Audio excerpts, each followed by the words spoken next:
नमस्कार दोस्तों, स्वागत है हमारे यूट्यूब चैनल एसएसटी टीचर्स में। दोस्तों, आज से हम स्टार्ट कर रहे हैं यूपी टेट सन 2022 और 23 और 24 देखेंगे। 24 इस वजह से बोल रहा हूँ कि अब 2 महीने बचे हुए हैं। नवंबर दिसंबर अक्टूबर निकलने वाला है। नवंबर दिसंबर में हो सकता है ये एग्ज़ाम या नवंबर या लास्ट में करवा दें। अगर नहीं होगा तो ये जाएगा 24 में, एग्ज़ाम जाएगा 24 में। तो दोस्तों, आप सभी से अनुरोध है कि आप अगर सामाजिक विज्ञान का पेपर देने वाले हैं तो चैनल को सब्सक्राइब करा दें। हम आपको सेकेंड पेपर सामाजिक विज्ञान का हल करवा रहे हैं। तो दोस्तों, आप अगर सामाजिक विज्ञान से एग्ज़ाम अगर देने वाले हैं तो आप हमारे चैनल को सब्सक्राइब जरूर कर दें। इसमें से हम सामाजिक विज्ञान और ईवीएस की जो क्लास है वो भी हम आपको प्रोवाइड करा देंगे। तो दोस्तों, इसमें जो हम आज देखेंगे 30 क्वेश्चन देखेंगे। प्रैक्टिस सेट नंबर हो जाएगा हमारा फर्स्ट नंबर। तो दोस्तों, आइए हम स्टार्ट करते हैं। तो पहला क्वेश्चन हमारा इसमें, निम्नलिखित में से मौर्य साम्राज्य में उत्तराधिकार का कौन सा क्रम है जो इसमें से सही है। इसमें से देखते हैं। तो इसमें से जो राइट आंसर है वो हो जाएगा हमारा second option number right answer हो जाएगा। सबसे पहले जो उत्तराधिकार था वो था चंद्रगुप्त मौर्य, और सेकेंड नंबर पे था बिंदुसार और अशोक और दशरथ मौर्य। दशरथ मौर्य अशोक का पुत्र था। इसमें से जो राइट आंसर हो जाएगा हमारा second option number right answer हो जाएगा। मौर्य वंश की जो स्थापना थी वो किसने की थी? वो की थी चंद्रगुप्त मौर्य ने की थी। और चंद्रगुप्त मौर्य के जो गुरु थे वो कौन थे? वो थे चाणक्य। कौन थे? चाणक्य। चाणक्य कौन थे? चंद्रगुप्त मौर्य के गुरु थे। और जो धनानंद था, उसे जो नंदवंशी धनानंद था उसको पराजित जो करने के बाद में चंद्रगुप्त गद्दी पर बैठा था 322 में। कब? 322 में उस धनानंद को पराजित करने के बाद में गद्दी पर बैठा था। तो इसका जो राइट आंसर हो जाएगा वो हो जाएगा हमारा second option number right answer हो जाएगा। कौन सा? Second option. अगला क्वेश्चन है, उच्च प्राथमिक स्तर पर इतिहास की कक्षा में तिथियों के प्रयोग का आधार कौन सा हो सकता है? इसमें से दोस्तों इसका जो राइट आंसर है वो बताया जाता है, इसमें से सन्निकट जो तिथियां थी वो इसको इसमें राइट आंसर बताया जाता है। पर जो सन्निकट तिथियां थी ये इसलिए बताया जाता है कि ये 2000 की जो शुरुआती बिंदु था वो सन्निकट थी, जो तिथियां थी वो मानी जाती हैं। तो इसकी जो शुरुआत है वो इसी वजह से इसको सन्निकट की जो तिथियां हैं वो इसको मतलब प्राचीन जो तिथियां हैं वो सन्निकट को ही मानती हैं। तो इसका जो राइट आंसर हो जाएगा वो हो जाएगा हमारा first option number right answer हो जाएगा। तीसरा ऑप्शन है इसमें से क्वेश्चन है, निम्नलिखित वक्तव्यों में से कौन सा वक्तव्य सातवाहन शासकों के लिए सही है? इसमें से देखते हैं। तो इसका जो राइट आंसर है वो हो जाएगा इसमें से हमारा second option number right answer हो जाएगा। सातवाहन शासक दक्षिण पथ के अधिपति के रूप में जाने जाते हैं। तो क्या हो जाएगा? Second option number right answer हो जाएगा। तो सातवाहन वंश का जो संस्थापक था वो था सिमुक। क्या था? सिमुक। कौन? सिमुक कौन था? सातवाहन वंश का संस्थापक था। सातवाहन वंश का जो क्षेत्र था वो महाराष्ट्र, आंध्र प्रदेश और कर्नाटक थे। कौन थे? आंध्र प्रदेश, महाराष्ट्र और कर्नाटक। पुराणों में इन्हें आंध्र जो भृत्य हैं अभिलेख सातवाहन उसमें ये कहा गया है। तो इसका जो राइट आंसर है वो second option number right answer है। अगला क्वेश्चन है, मंदिर के बारे में दिए गए ABC वक्तव्यों पर विचार कर सही उत्तर का चयन करना है हमको। तो इसमें देखते हैं। तो इसका जो राइट आंसर है वो हो जाएगा इसमें से हमारा फर्स्ट ऑप्शन नंबर राइट है। A, B और C सभी सही है। मंदिर नगरीकरण का एक महत्वपूर्ण प्रतिरूप प्रस्तुत करते हैं, सही है। मंदिर अर्थव्यवस्था और समाज दोनों के लिए अत्यंत महत्वपूर्ण है, ये भी राइट है। और सी ऑप्शन है, शासक विभिन्न देवी देवताओं के प्रति अपना भक्तिभाव दर्शाने के लिए मंदिर भी बनवाते थे, ये भी इसका राइट आंसर हो जाएगा। तो इसका जो राइट आंसर हो जाएगा first option number right answer है। अगला क्वेश्चन है इसमें से, महायान बौद्ध धर्म के आरंभिक मान्यताओं से निम्न में से किस कारणों से भिन्न थे? तो इसमें से देखते हैं। तो इसका जो राइट आंसर है हमारा वो हो जाएगा तीसरा ऑप्शन नंबर इसका राइट आंसर हो जाएगा। C और D सही है। इसमें से इनमें C ऑप्शन है इसमें बुद्ध की प्रतिमाएं बनाई गई थी। और D ऑप्शन है, बोधिसत्व अन्य लोगों को शिक्षा देने के लिए सांसारिक परिवेश में रम गए थे, ये इसका राइट आंसर है। क्योंकि महात्मा बुद्ध की जो मृत्यु हुई थी वो हुई थी 585 वर्ष बाद में हुई थी 102 ईस्वी में। कब हुई थी? 102 ईस्वी में उनकी मृत्यु हुई थी। और कनिष्क के जो शासन काल में कुंदन वन था, वहाँ पे चतुर्थ बौद्ध संगति का आयोजन किया गया था। ये कहाँ पर है? कुंदन वन। ये कश्मीर के यहाँ कश्मीर के कुंदन वन में ये स्थित है। तो वहीं पर ये बौद्ध संगति जो थी चौथी वो वहीं पर आयोजित की गई थी। और उसकी जो अध्यक्षता थी वो वसुमित्र कर रहे थे। कौन कर रहे थे? वसुमित्र कर रहे थे। वसुमित्र इसकी जो अध्यक्षता है वो कर रहे थे।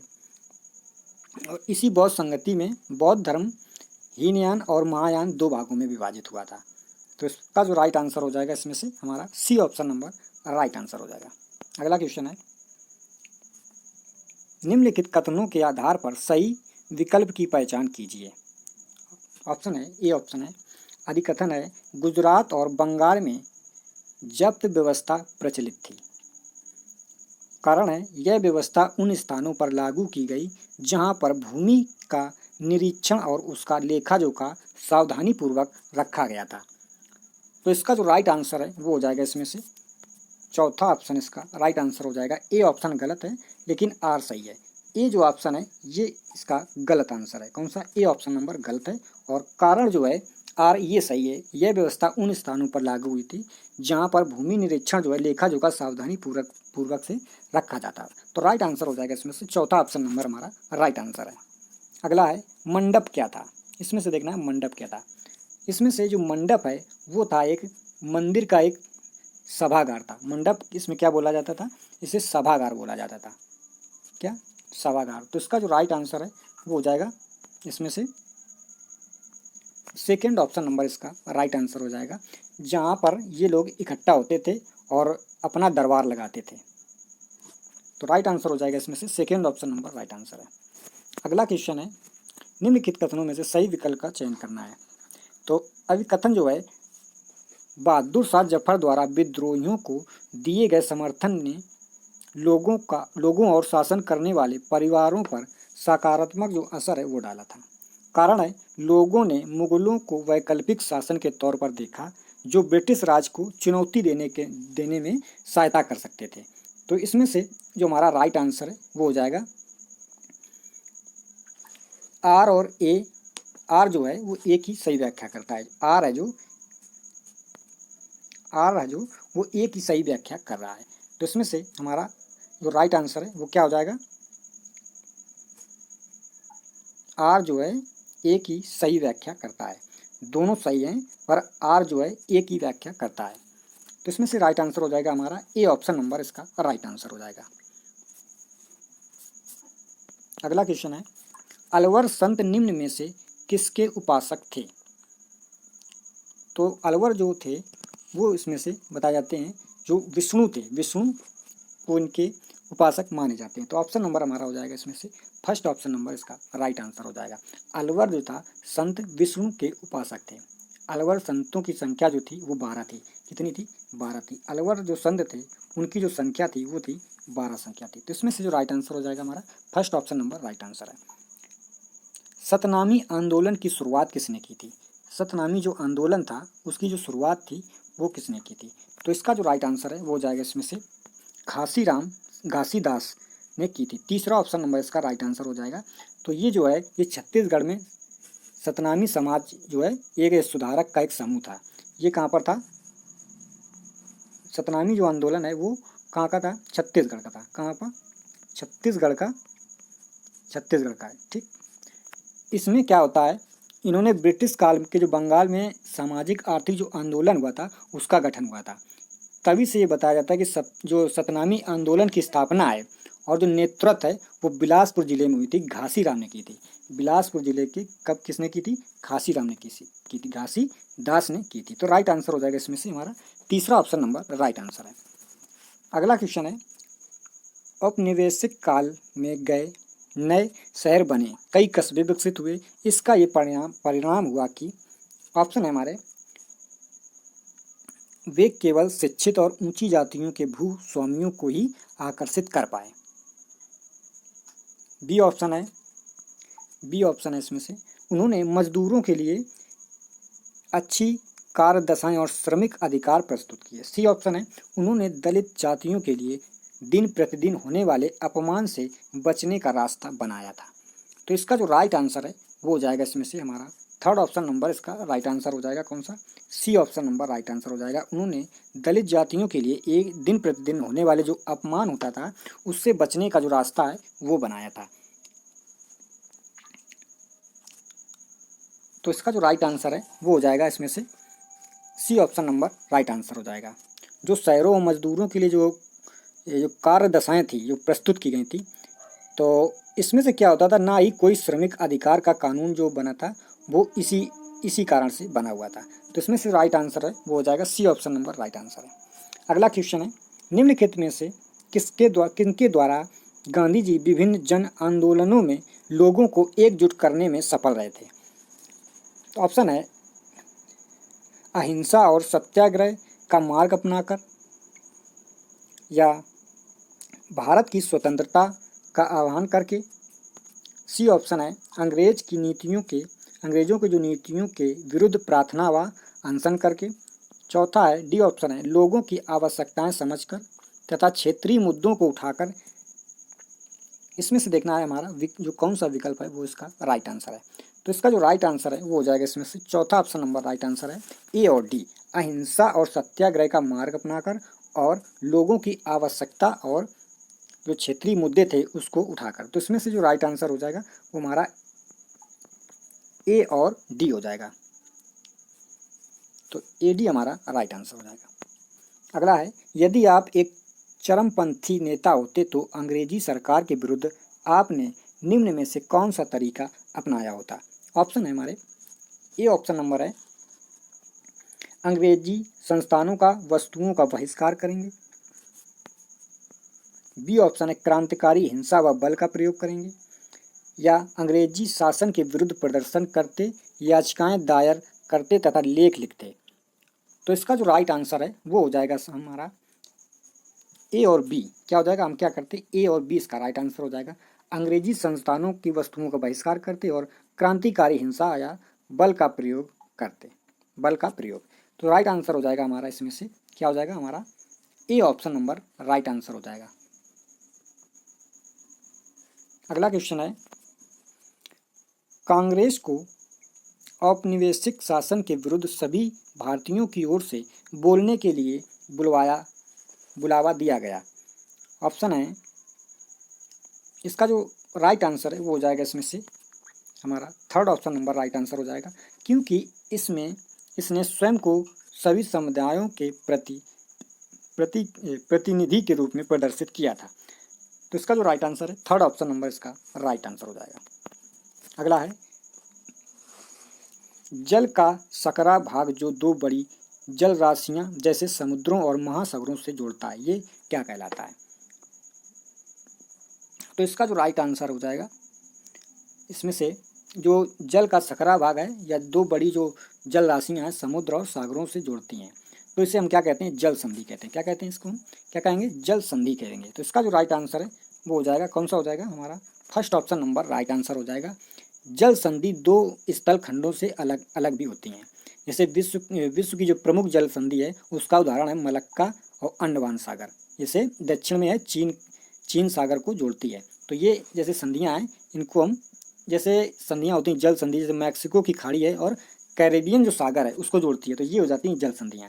तो इसमें हमारा अगला क्वेश्चन है, इसमें से निम्नलिखित सूचना के आधार पर आपको ग्लोब पर किसी स्थान का सही स्थिति निरूपित करनी है। तो इसमें से देखते हैं, निरूपित करनी है, यह 20 अंश अक्षांश पर स्थित है। इस सूचना के आधार पर आपको इसका सही आंसर देना है। तो इसका जो राइट आंसर हो जाएगा वो हो जाएगा इसमें से क्या हो जाएगा, four option number right answer हो जाएगा। उत्तरी या दक्षिणी अक्षांश के संकेतों के साथ साथ उस जगह के देशांतर का भी आवश्यकता होती है। तो हमारा जो राइट आंसर है वो हो जाएगा इसमें से हमारा कौन सा, फोर ऑप्शन नंबर इसका राइट आंसर हो जाएगा। अगला क्वेश्चन है, निम्नलिखित कथनों पर विचार करें और सही विकल्प का चयन करें। कथन ए है, रेगिस्तान में रातें गर्म होती हैं। रेगिस्तान में रातें हैं जो गर्म होती हैं।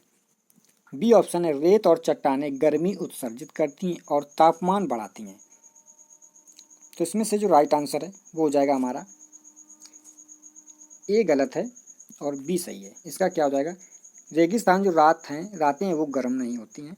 रात में जो रेगिस्तान है वो ठंडा मौसम हो जाता है। तो इसमें से हमारा राइट आंसर हो जाएगा, इसमें से हमारा 4 ऑप्शन नंबर राइट आंसर है। अगला क्वेश्चन है, निम्नलिखित युग्मों पर विचार कीजिए। फर्स्ट है, हिमाचल जो हिमालयी क्षेत्र है वो जंगली बकरी और हिम तेंदुआओं का, हिम तेंदुआ है। और अंडमान निकोबार द्वीप समूह है महोगनी और शीशम के पेड़ हैं। या गिरवन एशियाई सेब। तो इसमें से देखना है कि इसमें से कौन से सुमेलित या युग्म में कौन सा सुमेलित है। तो ऑप्शन है हमारे, इसमें से जो राइट आंसर हो जाएगा हमारा वो हो जाएगा इसमें से हमारा फर्स्ट, सेकेंड और थर्ड इसका राइट आंसर हो जाएगा। फर्स्ट, सेकेंड और थर्ड हमारा राइट आंसर हो जाएगा। तीनों ऑप्शन हमारे इसके राइट आंसर है। अगला क्वेश्चन है, निम्नलिखित कथनों के आधार पर सही विकल्प का चयन कीजिए। इसमें कथन है, परितंत्र के संतुलन को बनाए रखने के लिए सभी प्राणी अनिवार्य हैं। कारण है, जैव मंडल में सभी जीवी जातियां जीवित रहने के लिए एक दूसरे से परस्पर संबंधित है और एक दूसरे पर आश्रित हैं। तो इसका जो राइट आंसर हो जाएगा इसमें से हमारा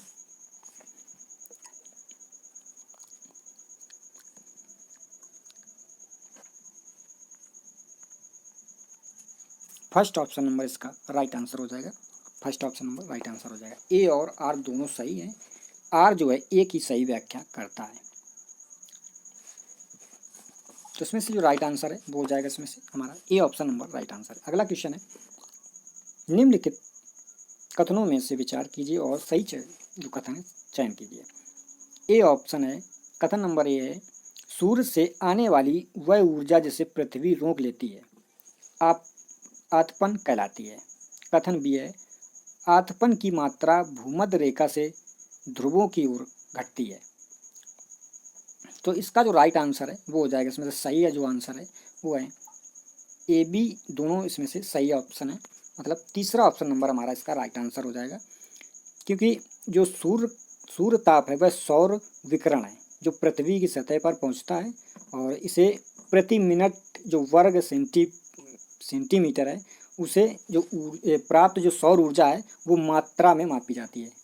किस में मापा जाता है? मात्रा में। और जो आपतन की मात्रा है वो भूमध्य रेखा से ध्रुवों की ओर घटती है, ना कि बढ़ती है। तो इसका जो राइट आंसर है वो हो जाएगा third option number right answer है। क्वेश्चन नंबर अगला है, कथन है, आतपन की मात्रा भूमध्य रेखा से ध्रुवों की ओर घटती है। सेकेंड है, पृथ्वी का अक्ष सूर्य की ओर और परिक्रमण की समतल कक्षा में 66.5 अंश का कोण बनाता है जो विभिन्न अक्षांशों पर प्राप्त होने वाले आतपन की मात्रा को बहुत प्रभावित करता है। तो इसमें से जो राइट आंसर है वो है, इसमें से दोनों सही हैं। आर और ए और आर दोनों इसमें से सही हैं। जो आर है वो ए की व्याख्या करता है, ए की व्याख्या करता है। तो राइट आंसर हो जाएगा इसमें से हमारा क्या हो जाएगा, ए और आर दोनों सही हैं। जो आर है वो ए की सही व्याख्या करता है। तो राइट आंसर हो जाएगा इसमें से first option number right answer है। अगला क्वेश्चन है, मानवीय बस्तियों के लिए आदर्श बसाव स्थान के चयन के लिए निम्नलिखित में से कौन सी परिस्थिति उपयुक्त है।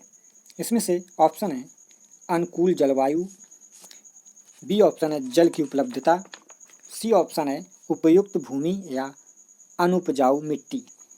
तो इसका जो राइट आंसर है वो हो जाएगा इसमें से हमारा ए बी और सी, ये तीनों इसके राइट आंसर है, जो कि डी ऑप्शन जो है वो गलत है, क्योंकि अनुपजाऊ मिट्टी किसी परिस्थिति के लिए जो है वो सही नहीं है। तो राइट आंसर हो जाएगा इसमें से हमारा C option number right answer हो जाएगा, क्योंकि जब मानवीय बस्तियां होंगी उसमें जो जिस स्थान में रहेंगे उनके लिए अनुकूल जलवायु होना चाहिए, जल की उपलब्धता और जो भूमि तो आप जरूरी भी होती है।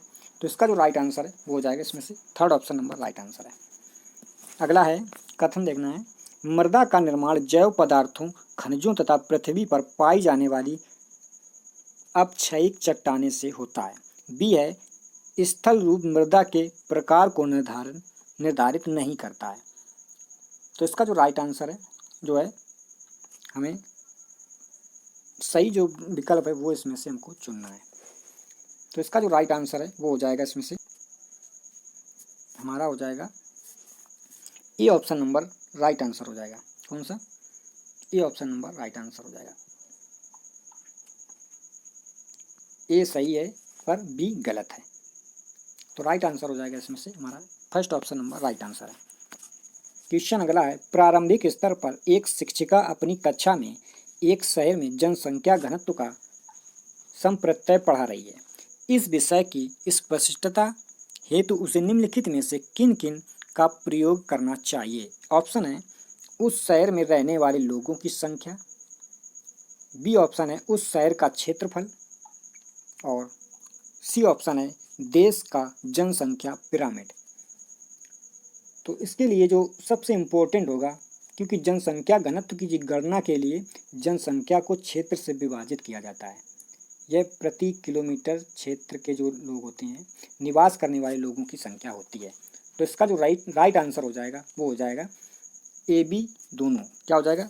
ए और बी दोनों सही हो जाएंगे, क्योंकि उस शहर के रहने वाले लोगों की संख्या और उस शहर का जो क्षेत्रफल है उससे ये पता चलेगा। तो राइट आंसर हो जाएगा इसमें से हमारा ए बी इसका राइट आंसर है। अगला है, निम्नलिखित में से कौन सी फसल कम उपजाऊ तथा बलुई मृदा में उगाई जा सकती है? तो ये है इसका जो राइट आंसर है वो हो जाएगा हमारा A option number right answer हो जाएगा। जो मरुस्थलीय मृदा है इसमें रेत सबसे अधिक मात्रा में पाई जाती है, और इसमें कैल्शियम, लोहा, फास्फोरस ये जो मात्रा है वो पर्याप्त मात्रा में से पाई जाती है, किंतु जो नाइट्रोजन एवं जो ह्यूमस होता है इसका अभाव होता है। इसी कारण से इसमें जो बलुई मृदा है या जो इस वजह से इसमें से प्रकृति के दृष्टिकोण इसमें से लवड़ी होते हैं। मृदा कैसी होती है? लवड़ी होती है। तो इसका जो हमारा जो ये फसलें हैं वो अनुपजाऊ हो जाती हैं। इस वजह से इसमें जो है इसमें कौन कौन सी फसलें होती हैं, जैसे बाजरा हो गया, रागी, तिलहन, ये जो फसलें हैं वो आती हैं मिलेट में। कौन सी आती हैं? किस में आती हैं? मिलेट में जो वो फसलें हैं कौन सी आती हैं? ज्वार हो गया, तिलहन हो गया, तिलहन, और जो रागी होती है बाजरा, वो इसमें से आते हैं। तो राइट आंसर हो जाएगा इसमें से हमारा first option number right answer है। किस क्षेत्र के बौद्ध और मुसलमान दोनों ही तिब्बत के राजकीय ग्रंथ केसर सागा के स्थानीय रूप को गाते हैं? तो इसका जो राइट आंसर है, तो इसमें से जो राइट आंसर हो जाएगा वो हो जाएगा इसमें से हमारा हो जाएगा, तो इसका जो राइट आंसर है वो है लद्दाख। क्या हो जाएगा? लद्दाख इसका राइट आंसर हो जाएगा, क्योंकि लद्दाख में जो बौद्ध और मुसलमान दोनों ही हैं वो जो केसर सागा जो गाते हैं, स्थानीय रूप में जो गाते हैं, वो ये दोनों लोग ही गाते हैं। ये एक प्राचीन तिब्बती महाकाव्य है जो कि मंगोलिया, मध्य एशिया और चीन तक फैले हुए क्षेत्र में ये इसको गाया जाता है। तो इसका जो राइट आंसर है वो हो जाएगा इसमें से हमारा first option number right answer हो जाएगा। अगला है, जब हम व्यक्तियों को एक ही छवि में बांधते हैं तो हम रूढ़िवादी धारणा का निर्माण करते हैं। नीचे दिया गया एक विकल्प इस छवि को तोड़ता है। यह विकल्प में इसकी जो पहचान है वो कीजिए। इसमें से देखते हैं, लड़के उद्यमी और शरारती होते हैं, ये गलत है। लड़के शारीरिक रूप से मजबूत होते हैं, ये भी गलत है। लड़के खेलों में अच्छे होते हैं, सभी लड़के खेल में अच्छे नहीं होते हैं। तो इसका जो राइट आंसर है वो है चौथा ऑप्शन राइट आंसर हो जाएगा। लड़के भावुक और ध्यान रखने वाले होते हैं। क्या हो जाएगा इसमें से? चौथा ऑप्शन राइट आंसर हो जाएगा कि जब हम व्यक्तियों की एक ही छवि में बांधते हैं तो हम क्या करते हैं, उसको रूढ़िवादी में इसका निर्माण करते हैं। तो इसमें से कुछ लड़के जो है वो उद्यमी शरारती भी होते हैं, कुछ शारीरिक रूप से मजबूत होते हैं, तो कुछ लड़के खेल में भी अच्छे हो सकते हैं। तो ये तीनों ये क्या है, रूढ़िवादियों के निर्माण में बांधना है। तो ये क्या है, ये तीनों जो ऑप्शन है वो रूढ़िवादी को बढ़ावा देते हैं। तो राइट आंसर हो जाएगा इसमें से चौथा ऑप्शन नंबर राइट आंसर है। अगला है, निम्न में से क्या पंचायती राज से संबंधित है? तो ऑप्शन है हमारे ग्राम सभा, बी ऑप्शन है विधानसभा, और सी ऑप्शन है पंचायत समिति, और डी ऑप्शन है जिला परिषद। इसका जो राइट आंसर हो जाएगा वो हो जाएगा इसमें से हमारा third option number right answer हो जाएगा। कौन सा? Third option number right answer हो जाएगा ए, सी और डी। ए, सी और डी, ग्राम सभा, पंचायत समिति और जिला परिषद इसका राइट आंसर हो जाएगा। क्योंकि भारत में पंचायती राज जो शब्द है वो एक ग्रामीण स्थानीय स्वशासन पद्धति से है। इसकी जो शुरुआत हुई थी वो 1992 में हुई थी। कब हुई थी? 1992 में इसकी शुरुआत हुई थी। और ये इसका संशोधन जो हुआ था वो 73वें संविधान संशोधन के अधिनियम के द्वारा इसमें शामिल किया गया था। ये हुआ था बलवंत राय मेहता समिति 1957। जो बलवंत राय मेहता समिति थी उसमें ये किया गया था। इसमें 3 स्तरीय पंचायतें जो राज पद्धति है उसकी स्थापना या इसकी सिफारिश की गई थी। तो इसका जो राइट आंसर है वो हो जाएगा इसमें से हमारा थर्ड ऑप्शन नंबर इसका राइट आंसर हो जाएगा। तो दोस्तों ये थे हमारे 30 क्वेश्चन, इंपॉर्टेंट क्वेश्चन है। और दोस्तों अगला वीडियो हम आपको नेक्स्ट वीडियो में आपको 30 क्वेश्चन आपको करवा देंगे। तो दोस्तों वीडियो अगर अच्छा लगा हो तो चैनल को सब्सक्राइब और शेयर कर दें। और एसएसटी में जो सामाजिक विज्ञान है उसमें आपको जब तक एग्ज़ाम होगा आपकी तैयारी बहुत अच्छे से हो जाएगी आप सभी की। और इस वजह से सेकेंड पेपर की आपको कोई चिंता करने की बात नहीं। हमारे चैनल को सब्सक्राइब कर दें और शेयर कर दें और हमारे चैनल के साथ जुड़े रहें। आपकी तैयारी को बेहतर हम कर देंगे। तो दोस्तों वीडियो देखने के लिए आप सभी का बहुत बहुत धन्यवाद।